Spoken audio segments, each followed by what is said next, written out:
সম্মানিত মুসল্লিয়ানি কিরাম, আজকে আমরা আলোচনা করব আল্লাহর জমিনে আল্লাহর দিন ধারা, আল্লাহর শরিয়া ধারা, আল্লাহর নিয়ম নীতি ধারা যদি রাষ্ট্র পরিচালিত হয় তাহলে উপকারিতা কি, এর কি উপকারিতা আছে, আমরা কি উপকার পাবো, কি কল্যাণ পাবো, এই বিষয়ে কোরআন এবং হাদিসে কি আছে এটা আমরা আজকে আলোচনা করব এবং শুনবো ইনশাআল্লাহ। আল্লাহ রাব্বুল আলামিন বিশ্বনবী মুহাম্মদ রাসূলুল্লাহ সাল্লাল্লাহু আলাইহি সাল্লামকে প্রেরণের যে উদ্দেশ্য আল্লাহ পাক কোরআনুল কারীমে সূরা সফের মধ্যে সেটি আলোচনা করেছেন। ওয়াল্লাযী আরসালা রাসূলাহু বিল হুদা ওয়া দীনিল হক, আল্লাহ তাআলা বলছেন তিনি সেই সত্তা যিনি তার রাসূলকে প্রেরণ করেছেন হেদায়েত এবং সত্য দিন দিয়ে, যাতে তিনি সমস্ত দিনের উপর, জীবন ব্যবস্থার উপর, পৃথিবীতে মানব রচিত যত জীবন ব্যবস্থা আছে, নিয়ম নীতি আছে, সকল নিয়ম নীতির উপরে, সকল জীবন বিধানের উপরে ইসলামী জীবন বিধান যেন কি করতে পারে, বিজয় করাতে পারেন, প্রতিষ্ঠিত করতে পারেন। এই জন্যই আল্লাহ রাব্বুল আলামিন তার রাসূলকে প্রেরণ করেছেন। এতে মুশরিকরা যতই কি করবে, নারাজ হোক না কেন, মুশরিকরা যতই অসন্তুষ্ট হোক না কেন। সম্মানিত মুসল্লিয়ানি কিরাম, সমস্ত পৃথিবীতে আজকে শরিয়া ভিত্তিক রাষ্ট্র পরিচালিত হচ্ছে খুবই কম। উল্লেখযোগ্যর মধ্যে আফগানিস্তান, এই আপনি 21 সালে তালেবান সরকার যে নিয়েছে, ওরা শুরু করেছে। সৌদি আরবে কিছু আছে ইসলামী শরিয়া, সবগুলো নেই। এই অল্প কিছু বাস্তবায়ন করার কারণে তারা কি সফলতা লাভ করছে এটা আমরা আজকে জানবো ইনশাআল্লাহ। তার আগে জানবো আল্লাহ রাব্বুল আলামিন পূর্ববর্তী জাতিদেরকে উদ্দেশ্য করে বলছেন, যারা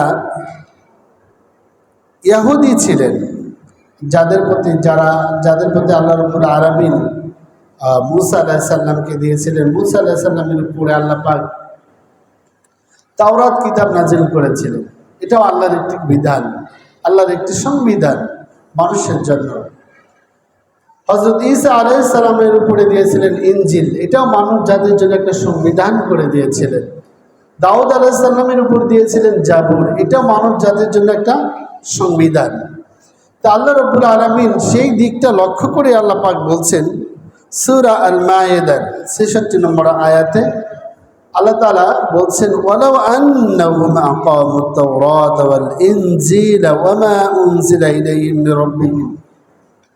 আল্লাহ তাআলা বলছেন, ওয়ালাউ আন্নাহুম, আজ যদি তারা আকামুত তাওরাত, তাওরাতকে প্রতিষ্ঠিত করত, ওয়াল ইনজিলা, ইনজিলকে, এই দুটি আল্লাহ তাআলার কি নাজিলকৃত মানুষের জন্য সংবিধান কে দিয়েছে?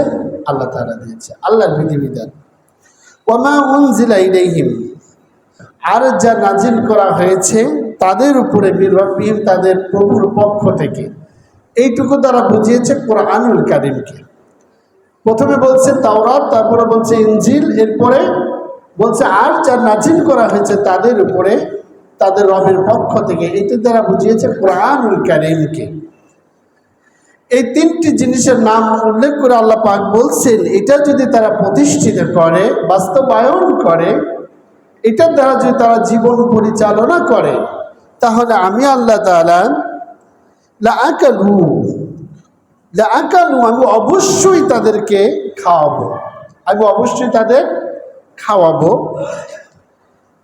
মিন ফাওকিহিম, তাদের উপর থেকে। আল্লাহ পাক তার দ্বীনকে, তার শরিয়াকে যে সমাজে বাস্তবায়ন করবে, ওই সমাজের মানুষদেরকে আল্লাহ পাক আসমান থেকে খাদ্য খাওয়াবেন। সুবহানাল্লাহ। এরপরে কি বলছেন, ওয়া মিন তাহতি আরজুলিহিম, এবং আমি নিজ থেকেও তাদেরকে খাবারের ব্যবস্থা করব। সুবহানাল্লাহ। শর্ত কয়টি? আল্লাহ দ্বীন দ্বারা সবকিছু পরিচালনা করতে হবে, শরিয়া ভিত্তিক রাষ্ট্র ব্যবস্থা গঠন করতে হবে। যদি শরিয়া ভিত্তিক রাষ্ট্র পরিচালিত হয়, তাহলে আল্লাহ তাআলা বলছেন আমি তাদেরকে আসমান থেকেও খাবার দেব, জমিন থেকেও খাবার দেব। এটার দ্বারা বোঝা গেল শরিয়া ভিত্তিক যদি রাষ্ট্র পরিচালিত হয়, মানুষের অভাব থাকবে না। অভাব কি থাকবে না। এই জন্য অভাব দূর করার জন্য কি দরকার? শরিয়া ভিত্তিক রাষ্ট্র পরিচালনা করা দরকার। শরিয়া কি? কোরআন এবং সুন্নাহর যে নিয়ম নীতি আছে, এটা কি ইসলামী শরিয়া, ইজমা, কিয়াস, এগুলো হচ্ছে শরিয়া, ইসলামী আইন। কোরআন এবং সুন্নাহর বিধিবিধান, এগুলো দিয়ে যদি রাষ্ট্র পরিচালিত হয়, আল্লাহ তাআলা বলছেন আমি আসমান থেকেও খাদ্য দেব, জমিন থেকেও খাবার দেব। মিনহুম উম্মাতুম মুক্তাসিদা, আল্লাহ তাআলা এরপরে বলছেন তাদের মধ্য থেকে সঠিক পথের অনুসারী একটি দল রয়েছে। অর্থাৎ যত মানুষ রয়েছে এর মধ্যে থেকে একটি দল আল্লাহর পথে সবসময় কি থাকবে, আছে। ওয়া কাসীরুম মিনহুম, এবং তাদের মধ্যে কিছু লোক আছে যারা সাআ মা ইয়ামালুন, এর মধ্যে অনেকেই আছে যা করছে তা কতই না মন্দ। এর মধ্যে কিছু মানুষ আছে যেটা আল্লাহর বিধানের বাহিরে চলে, আল্লাহ তাদেরকে মন্দ হিসাবে উল্লেখ করেছেন। অর্থাৎ যারাই মানব রচিত মানুষের তৈরিকৃত নিয়ম কানুন দিয়ে পরিচালিত হবে, ওই নীতি মানবে, আল্লাহ তাদেরকে কি বলছেন? খারাপ বলছেন, নিকৃষ্ট বলছেন। আর যারা আল্লাহ নিয়ম নীতি দ্বারা রাষ্ট্র পরিচালনা করবে, তাদেরকে আল্লাহ পাক কি বলছেন? তাদের রিজিকটা আসমান থেকেও দেবে, জমিন থেকেও দেবে। মূলত খাদ্য মানুষের, আমার আপনার জীবিকা কোথায় থেকে আসে বলেন তো? জমিন থেকে না আসমান থেকে? আসমান থেকে খাবার আসে। সকল প্রাণীর জীবিকা কোথায় থেকে আসে? আসমান থেকে আসে। এর প্রমাণ কি? আল্লাহ তাআলা সূরা বাকারার শুরুতেই বলেছেন, কি বলেছেন? আল্লাহ তাআলা বলছেন ইয়া আইয়ুহান নাস, ও মানব মণ্ডলী, হে মানব মণ্ডলী, তোমরা তোমাদের রবের গোলামি করো, যিনি তোমাদের সৃষ্টি করেছেন এবং তোমাদের পূর্বে যারা ছিল তাদেরকেও সৃষ্টি করেছেন। তোমরা সেই রবের গোলামি করো, আশা করা যায় তোমরা তাকওয়া অবলম্বন করতে পারবে, আল্লাহর ভীতি অর্জন করতে পারবে। আল্লাহ তাআলা সেটাকেই বলছেন। এরপরে যে বলছেন আল্লাযী জাআলা লাকুমুল আরদা ফিরাশাও ওয়াস সামাআ বিনাআ,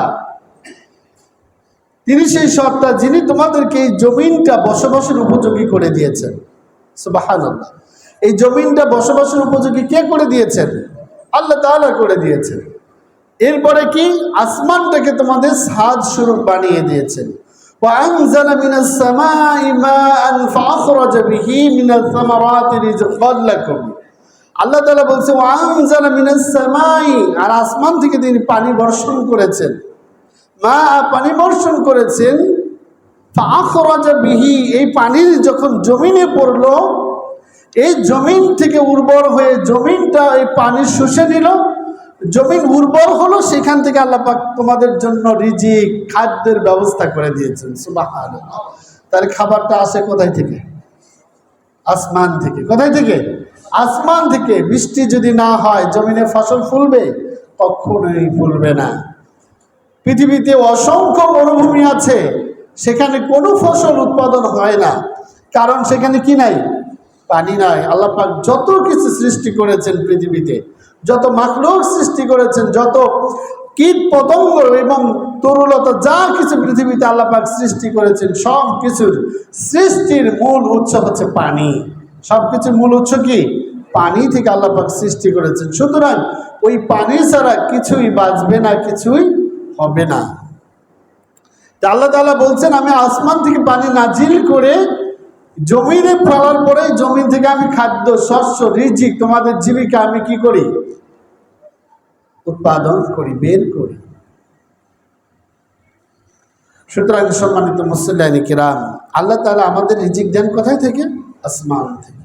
এই রিজিকের নিশ্চয়তা, আমরা এই রিজিক পাবো যদি আল্লাহ তাআলার বিধান দিয়ে কি পরিচালিত হয়? রাষ্ট্র পরিচালিত হয়। এখন একটি সুযোগ এসেছে, এই দেশটি যেন যারা শরিয়া ভিত্তিক রাষ্ট্র পরিচালনা করবে আল্লাহর আইন দিয়ে রাষ্ট্র পরিচালনা করবে, অফিস আদালত পরিচালনা করবে। এই মানুষগুলোকে আমাদের দেশের সকল ধর্মপ্রাণ মুসলমান সকলে ঐক্যবদ্ধ হয়ে এই মানুষগুলোকে রাষ্ট্র ক্ষমতা হাতে দেওয়া, যাতে এই রাষ্ট্রটা ইসলামিক নিয়ম নীতি দিয়ে কি করতে পারে, পরিচালনা করতে পারে। আমরা কোনো ব্যাদিনকে, কোনো বেনামাজিকে, যে দিনের কোনো জ্ঞান রাখে না, ধর্মের কোনো জ্ঞান নাই, যার মধ্যে নৈতিকতা নাই, এমন কোনো মানুষের পিছনে দৌড়ানো যাবে না। আমাদেরকে ওই মানুষগুলোকে সামনে যেতে সহযোগিতা করতে হবে, যারা আমাদের রাষ্ট্র পরিচালনা করবে। কিসের ভিত্তিতে? কোরআন এবং সুন্নাহর ভিত্তিতে। তাদেরকে আমাদের কি করতে হবে? সহযোগিতা করতে হবে। সম্মানিত মুসলিম কিরাম, আমাদের দেশটা ৭১ সালে যখন স্বাধীনতা লাভ করেছে, ৯ মাসের সংগ্রামে, ৭২-এর সংবিধান, এখানে যারা আছেন মুরব্বী তারা দেখছেন, আর আমরা পড়ে শিখছি, আমরা শুনে শুনে বলছি। ৭২-এর সংবিধান মানব রচিত একটা নাস্তিক্যবাদী সংবিধান, ধর্ম নিরপেক্ষতাবাদ একটি সংবিধান রচনা করেছিলেন। সেই সংবিধানের ফলে ৭৪-এ কি হয়েছিল বলেন তো? দুর্ভিক্ষ হয়েছিল। এই দেশে ৭৪-এ কি হয়েছে? দুর্ভিক্ষ হয়েছে। আমি একজন আলেমের, আপনার তার নাম জানেন, কাজী ইব্রাহিম সাহেবের একটা আলোচনা শুনতেছিলাম। উনি বললেন যে ৭২-এর সংবিধানের ফলে ৭৪-এ যে দুর্ভিক্ষ হয়েছিল, সেই দুর্ভিক্ষে তার দেখা কথা বলছেন যে আমার সামনে ওই সময় দুর্ভিক্ষের পরিমাণটা কেমন ছিল, যে আমার সামনে একজন ব্যক্তি বমি করেছে, ওই বমিটা আর একজন তার ক্ষুধা নিবারণের জন্য ওই বমি চেটে খেয়েছে। যারা এখানে মানে ওই সময় যারা দেখেছেন তারা জানেন কি পরিমাণ কষ্ট ছিল। তার মানে মানব রচিত আইন দিয়ে এই পৃথিবীতে কোনোদিন শান্তি আসবে না, মানুষের অধিকার ফিরে পাবে না, মানুষের যে মৌলিক চাহিদা সেটা কখনোই পূরণ হবে না, হয়নি, হবেও না। আপনারা জানেন এই যে দুঃশাসন চলল, খুনি হাসিনার সংবিধানকে কাটছাঁট করে নিজের মতো করে বানালেন, ফলে 15 বছরে তারা মানুষ থেকে, শাসক থেকে কোথায় চলে গেলেন? জালেমে পরিণত হয়ে গিয়েছেন। এই দেশটা অতিষ্ঠ করে ফেলেছেন। আমরা জানি প্রায় 12 লক্ষ কোটি টাকা বিদেশে পাচার হয়েছে। কত লক্ষ? 12 লক্ষ কোটি টাকা বাংলাদেশ থেকে কোথায় পাচার হয়েছে? বিদেশে। বাংলাদেশ 1 বছর পরিচালনা করার জন্য বাজেট হয় কত? 5 লক্ষ বা 6 লক্ষ কোটি টাকা বাজেট হয়। তার মানে যে টাকা পাচার হয়েছে, বাংলাদেশ 2 বছরের বাজেটের টাকা কি করে ফেলেছে? পাচার করে দিয়েছে। এটা মানব রচিত আইন দিয়ে মানুষের এই যে অপকারিতা, উপকার হয় না, কি হয়েছে? অকল্যাণ হয়েছে, ক্ষতি হয়েছে, লোকসান হয়েছে। সাধারণ মানুষগুলোর উপরে তারা প্রভুত্বগিরি করেছে। কিন্তু আল্লাহ তাআলার বিধান দিয়ে যদি এই রাষ্ট্র পরিচালিত হতো, তাহলে কি হতো? আপনার এখানে যে 2টা আয়াত আছে, এবং আমরা আল্লাহ রব্বুল আলামিনের শরিয়া দিয়ে যারা আইন মানে রাষ্ট্র পরিচালনা করছে তাদের চিত্রটা আমরা একটু দেখব। আর মানুষের তৈরিকৃত আইন দ্বারা যে রাষ্ট্রগুলো পরিচালিত হচ্ছে সেখানকার অবস্থা আমরা একটু দেখব। আল্লাহ তাআলা সূরা মাইদা 66 নম্বর আয়াতে বলছেন যে ওয়ালাউ আন্নাহুম আকামাত তাওরাতা, আর তারা যদি তারা যদি প্রতিষ্ঠিত করে তাওরাতা, তাওরাতের বিধিবিধান, ওয়াল ইনজিলা, ইনজিলের বিধিবিধান, ওয়ামা উনজিলা ইলাইহিম মির রাব্বিহিম, এবং তাদের উপরে রবের পক্ষ থেকে যে বিধান নাজিল হয়েছে অর্থাৎ কোরআন মাজিদের কথা বলা হয়েছে, এইটা রীতিনীতি দিয়ে যদি তারা রাষ্ট্র পরিচালনা করে, তাদের সকল কিছু পরিচালনা করে, লাকালু, আমি অবশ্যই তাদের খাওয়াবো, মিন ফাওকিহিম ওয়া মিন তাহতি আরজুলিহিম, তাদের উপর থেকে আমি খাবারের ব্যবস্থা করব, নিচের থেকেও খাবার ব্যবস্থা করে দেব। সুবহানাল্লাহ। সম্মানিত মুসলিম কিরাম, এই দিকে আমরা যদি একটু লক্ষ্য দেই তাহলে আমরা দেখতে পাবো বিশ্বনবী সাল্লাল্লাহু আলাইহি সাল্লাম যখন কোরআনের রাজ কায়েম করলেন, রাষ্ট্র ব্যবস্থা কায়েম করলেন, এরপরে ইসলামী শরিয়া দিয়ে রাষ্ট্র পরিচালনা করেছেন হযরত ওমর রাদিয়াল্লাহু তাআলা, এই আবু বকর সিদ্দিক রাদিয়াল্লাহু তাআলা। তার শাসন আমল ছিল 2 বছর। এরপরে শাসন আমল আসলেন হযরত ওমর রাদিয়াল্লাহু তাআলা। তিনি শাসন ব্যবস্থা তিনি রাষ্ট্র ব্যবস্থা কোরআন এবং সুন্নাহ দিয়ে পরিচালিত করেছিলেন 10 বছর। কত বছর? 10 বছর। টোটাল 30 বছর আপনি মুসলমানরা তখন রাষ্ট্র ক্ষমতায় ছিলেন। হযরত আবু বকর সিদ্দিক রাদিয়াল্লাহু তাআলা যখন রাষ্ট্র ব্যবস্থা কায়েম করলেন, তিনি খলিফা হয়ে মানুষের সেবক ছিলেন। কেমন?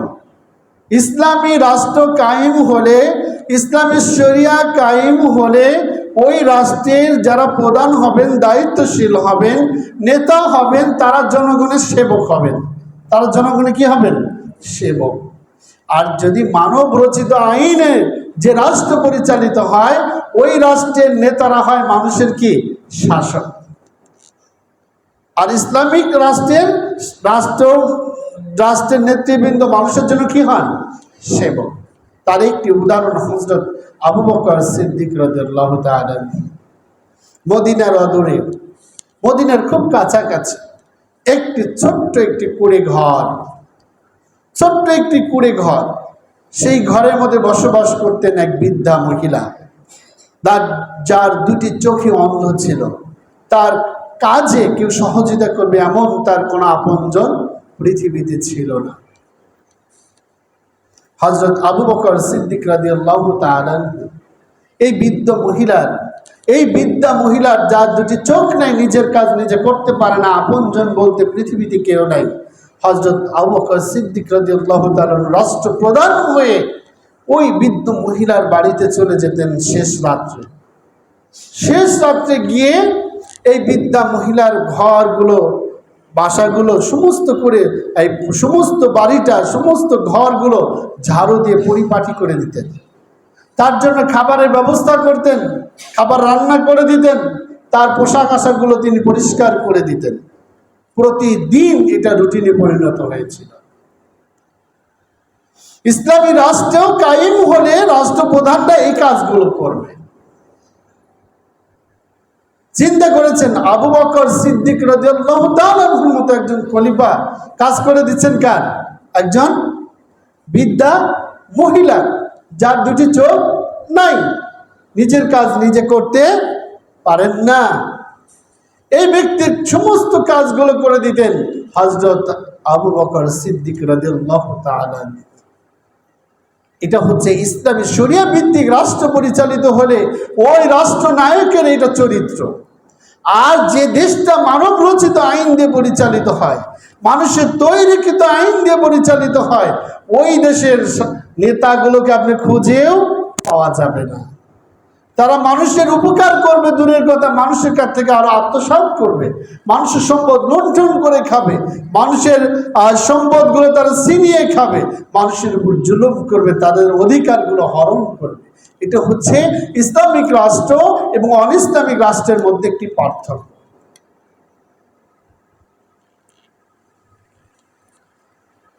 আমরা যদি আবু উমর রাদিয়াল্লাহু তাআলার শাসন ব্যবস্থা দেখি, আমরা এই ঘটনাগুলো জানি, শুধু স্মরণ করে দিচ্ছি এই জন্য যে ইসলামী শরিয়া ভিত্তিক রাষ্ট্র পরিচালিত হলে রাষ্ট্রের পরিণতিটা কেমন হবে, রাষ্ট্রের অবস্থাটা কি হবে, মানুষ কি পরিমাণ ফ্যাসিলিটিস পাবে, সুযোগ সুবিধা পাবে। ওমর রাদিয়াল্লাহু তাআলা আনহু আমরা জানি, তিনি যখন প্রেসিডেন্ট হলেন, দেশের সমস্ত মানুষের খোঁজ খবর রাখতেন। রাতে ঘুরে ঘুরে দেখতেন জনগণের মধ্যে কে খেয়ে আছে আর কে না খেয়ে আছে।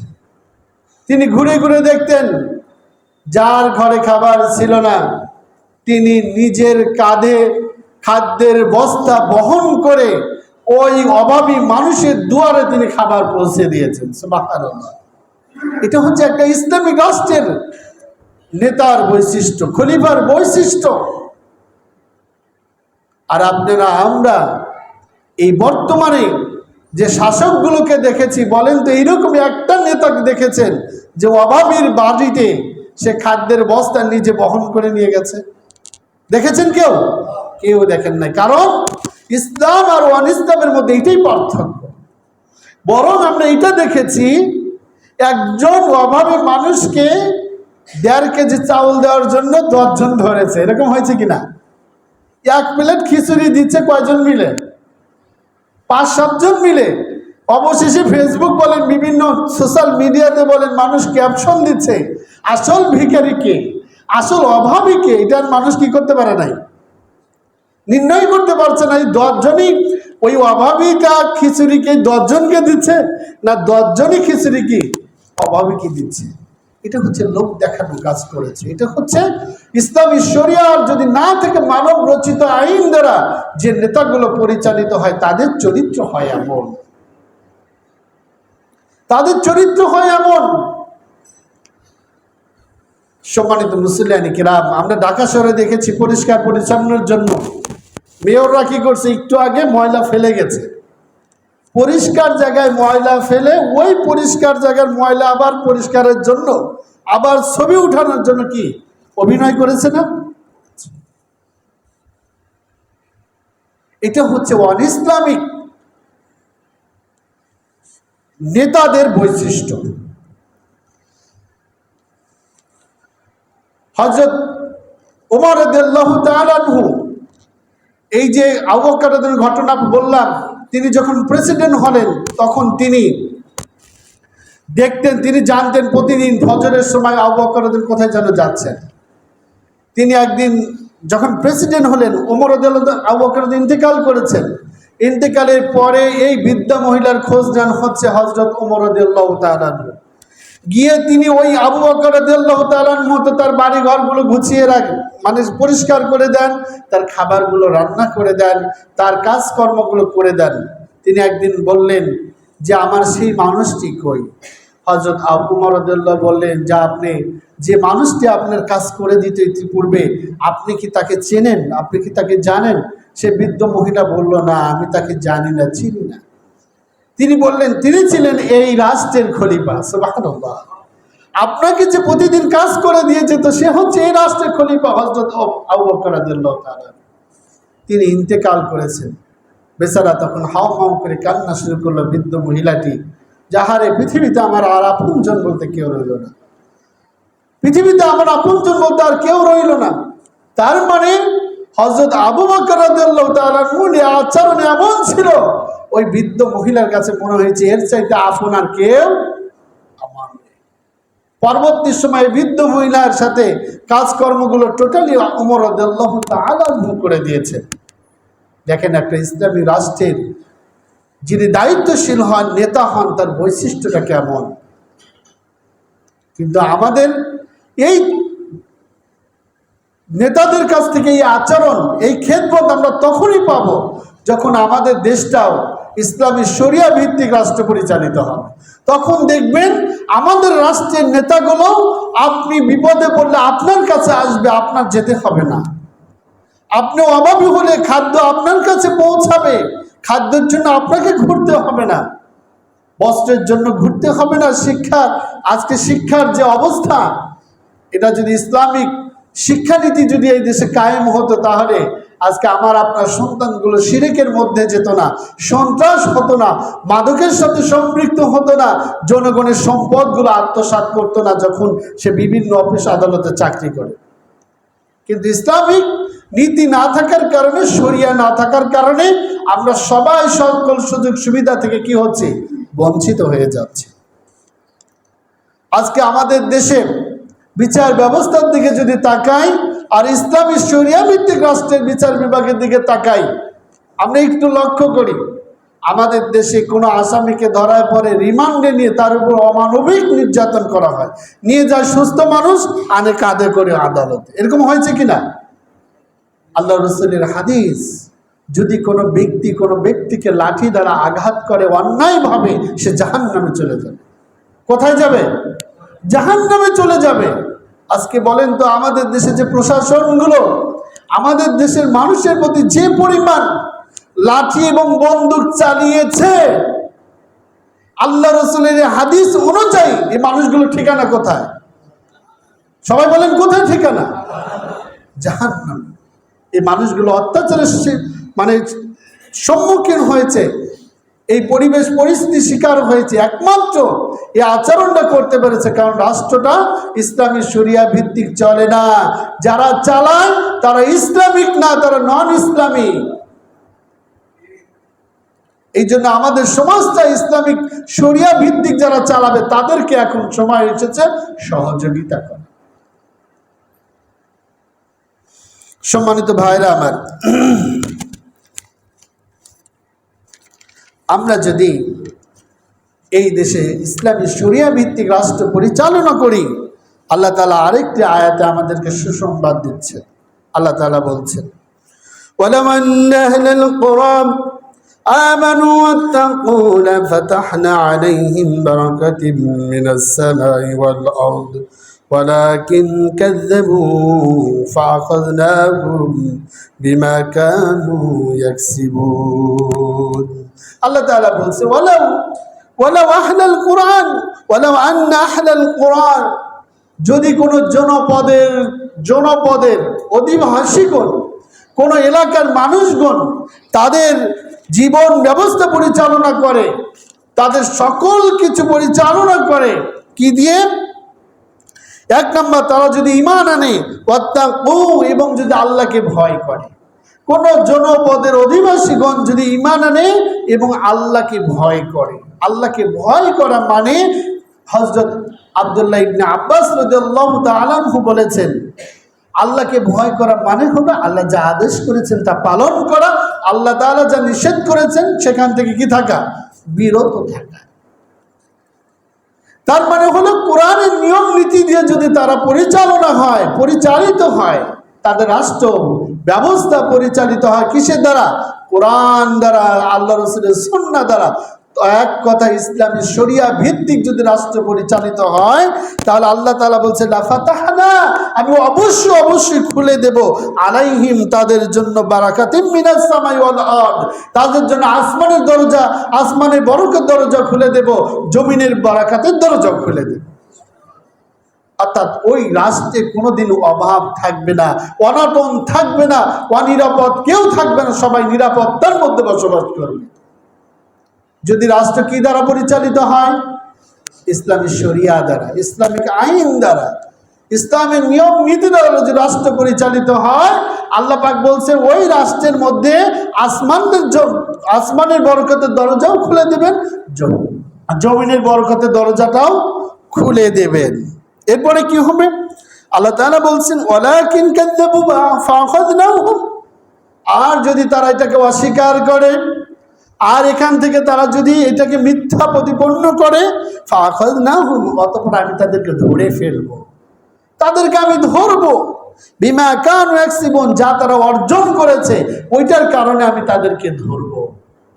আপনি যদি এই রাষ্ট্রটা ইসলামী শরিয়া ভিত্তিক পরিচালনা করার জন্য যদি ভূমিকা না নেই, চেষ্টা না করি, এই যে চেষ্টা করি নাই, বসেছিলাম, অলসতা করেছিলাম, এর সুযোগে যদি কোনো অনইসলামিক ব্যক্তি এসে এটা শাসন করে, ওর কারণে যে অত্যাচার, নির্যাতন, অভাব, অনাটন, অনিরাপদ তৈরি হবে, এটা দ্বারা আল্লাহ পাক আপনাকে গ্রেপ্তার করবেন। 15 বছর গ্রেপ্তার করছিলেন না? কেউ কথা বলার সাহস পায়নি, একটা পাতি নেতার সামনেও। এরকম হয়েছিল কিনা? তা আল্লাহ পাক বলছে এটা আমি করব। আর যদি তোমরা শরিয়া ভিত্তিক রাষ্ট্র পরিচালিত করো, আমি তোমাদের আকাশের বরকত দরজা খুলে দেব, জমিনের বারাকার দরজাটাও খুলে দেব। এরপরে আরেকটা আয়াত আল্লাহ পাক বলছে ওয়ামাইয়াত্তাকিল্লাহ ইয়াজআল লাহু মাখরাজা, যারা আল্লাহকে ভয় করবে আল্লাহ তাদের জন্য মুক্তির ব্যবস্থা করে দিবেন। সুবহানাল্লাহ। আর কি করবেন? ওয়ায়ারযুকুহু মিন হাইসু লা ইয়াহতাসিবু, আল্লাহ তাদের রিজিকের ব্যবস্থা এমন জায়গা থেকে করে দিবেন তারা চিন্তাও করে নাই। সুবহানাল্লাহ। আমরা যদি আল্লাহর নিয়ম নীতি দিয়ে পরিচালিত করি আমাদের রাষ্ট্র ব্যবস্থা, ব্যক্তি, পরিবার, সমাজ, রাষ্ট্র, প্রত্যেকটা সেক্টর যদি আল্লাহর শরিয়া দিয়ে, আল্লাহর আইন দিয়ে পরিচালিত হয়, আল্লাহ পাক বলছে তাদের রিজিকের ব্যবস্থা আমি এমন ভাবে করব যে তারা কখনো এটা কি করে নাই, ভাবতেও পারে নাই, চিন্তাও করে নাই। এরপরে কি বললেন? ওয়া মান ইয়াতাওয়াক্কাল আলাল্লাহি ফাহুয়া হাসবুহ। সুতরাং যে ব্যক্তি আল্লাহর উপর নির্ভর করবে আল্লাহ তার জন্য যথেষ্ট হয়ে যাবে। সুবহানাল্লাহ। যে ব্যক্তি আল্লাহর উপর নির্ভরশীল হবে, আল্লাহকেই একমাত্র অভিভাবক হিসাবে মানবে, আল্লাহ নিজে তার জন্য যথেষ্ট। ইন্নাল্লাহা বালিগু আমরি, এটা আল্লাহর নিজের দায়িত্ব, আল্লাহ এটা নিজের কাজ নিয়েছেন। ক্বাদ জাআলাল্লাহু লিকুল্লি শাইইন কাদির, আর আল্লাহ তাআলা প্রত্যেকটা জিনিসকে একটা নির্দিষ্ট মাত্রায় স্থাপন করেছেন। সম্মানিত ভাইরা আমার, আজকে বিশ্বনবী সাল্লাল্লাহু আলাইহি সাল্লামের দিকে একটু তাকাই। আপনারা জানেন হযরত হালিমাতুস সাদিয়া রাদিয়াল্লাহু তাআলা আনহা, তিনি মক্কায় এসেছিলেন কিছু সন্তান লালন পালন করবেন, এমন কিছু সন্তান নেওয়ার জন্য, কিন্তু পাননি। কারণ তিনি জরাজীর্ণ মানুষ ছিলেন, তাকে কেউ দিতে চায়নি।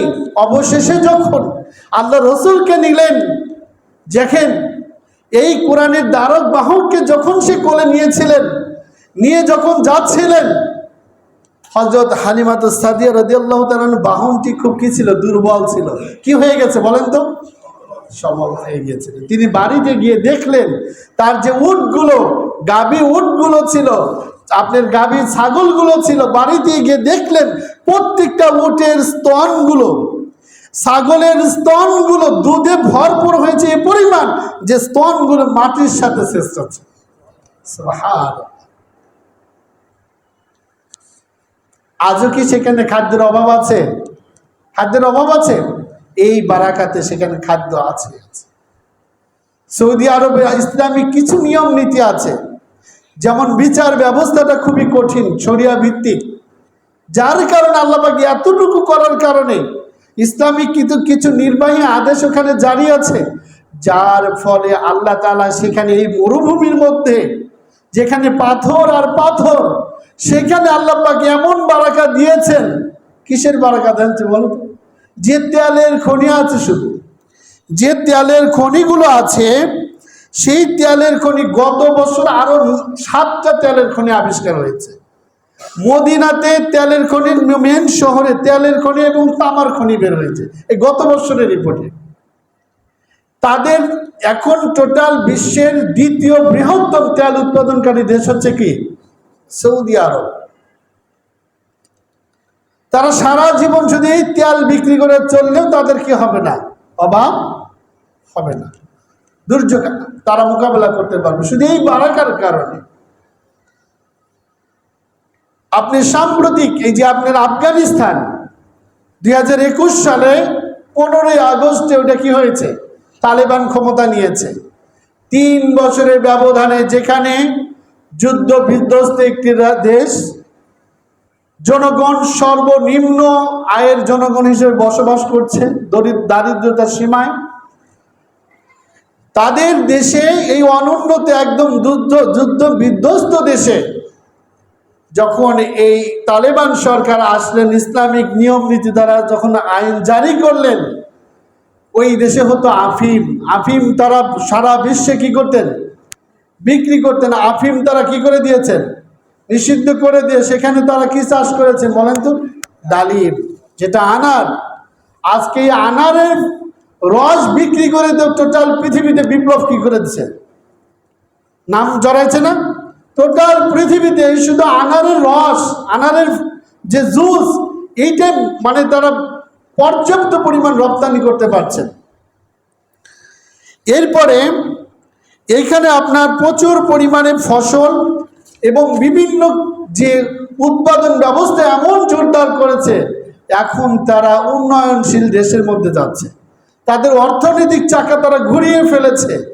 তাদের প্রথমে কেউ সাহায্য সহযোগিতার হাত বাড়ায়নি, চতুর্দিক থেকে তাদের অর্থনৈতিকভাবে চাপ দিয়েছে। কিন্তু আল্লাহর আইন জারি করার সাথে সাথে এই আফগানিস্তান অর্থনৈতিকভাবে স্বাবলম্বী হতে শুরু করেছে। সুবহানাল্লাহ। তাহলে আল্লাহর কথার সাথে মিল আছে কিনা? যে তারা যদি আমার শরিয়া দিয়ে রাষ্ট্র পরিচালনা করে, তাহলে আমি তাদেরকে জমিন থেকে বরকত দেব, আসমান থেকেও কি করব? বারাকা দান করব। সুতরাং সম্মানিত ভাইরা আমার, আমাদেরকে, আমরা যারা ইমানদার দাবি করি, যে ব্যক্তি ঈমানের দাবি করবে ওই ব্যক্তির দায়িত্ব এবং কর্তব্য হচ্ছে তার প্রত্যেকটা সেক্টরে তার যেখানে ভূমিকা আছে সেই জায়গাতেই শরিয়া ভিত্তিক নিয়ম নীতি মানা। এই জন্য আমরা জালেমের অধঃপতনের মাধ্যমে আমরা এই জমিনটা চাই, এই জমিনটা যেন শরিয়া ভিত্তিক একটি রাষ্ট্র হয়ে যায়, চাই না? আমরা যেন চাই, আমরা এটা চাই, বা এই জন্য আমরা কাজ করব সকলেই, যে আমাদের এই দেশটা শরিয়া দ্বারা পরিচালিত হবে, কোরআন এবং সুন্নাত দ্বারা এই রাষ্ট্র পরিচালিত হবে। যদি হয় আমাদের দেশে যে সম্পদ আছে, যে গ্যাসের খনি আছে, যে কয়লার খনি আছে, যে পাথরের খনি আছে, এইগুলো যদি আমরা তুলতে সক্ষম হই, ইনশাল্লাহ আমাদের এই 16 কোটি মানুষের দারিদ্রতা থাকবে না, নিরাপত্তাহীনতাও ভুগবে না ইনশাআল্লাহ। সুতরাং আমাদের কাজ হচ্ছে এখন এই দেশে যারা শরিয়া ভিত্তিক রাষ্ট্র পরিচালনা করতে সক্ষম, যারা চায়, যারা মানুষের উপকার করতে চায়, যারা মানুষের দুয়ারে দুয়ারে তাদের জন্য সহযোগিতার হাতটা বাড়িয়ে দিচ্ছে, এই মানুষগুলোকে কি করা? সহযোগিতা করা। সম্মানিত মুসলিম কিরাম, আল্লাহ তাআলার এই বিধান আমরা সকলেই মিলে ঐক্যবদ্ধভাবে পালন করব। আমরা আর মানব তৈরিকৃত কোনো নিয়ম নীতি মানতে চাই, মানুষের তৈরিকৃত নিয়ম দিয়ে আর রাষ্ট্র পরিচালিত হোক, এটাকে আমরা চাই? এটাকে আমরা চাই? কোনো বেয়ানামাজি, কোনো চাঁদাবাজ, কোনো ধর্ষক, কোনো ছিনতাইকারী, এরকম কোনো ব্যক্তি আর রাষ্ট্র ক্ষমতায় যাক, এটা আমরা আর চাই না। যারাই যাবে তারা যেন দিনদার পরহেজগার, মানব কল্যাণ, মানব দরদি মানুষগুলো, এবং যারা শরিয়া ভিত্তিক রাষ্ট্র পরিচালিত করবে তারা যেন এই রাষ্ট্র ক্ষমতায় যায়। এই জন্য আমরা সবাই ঐক্যবদ্ধভাবে কাজ করবো ইনশাআল্লাহ। আল্লাহ তাআলা তৌফিক দান করুন। আমিন। আসসালামু আলাইকুম ওয়া রাহমাতুল্লাহি ওয়া বারাকাতুহু।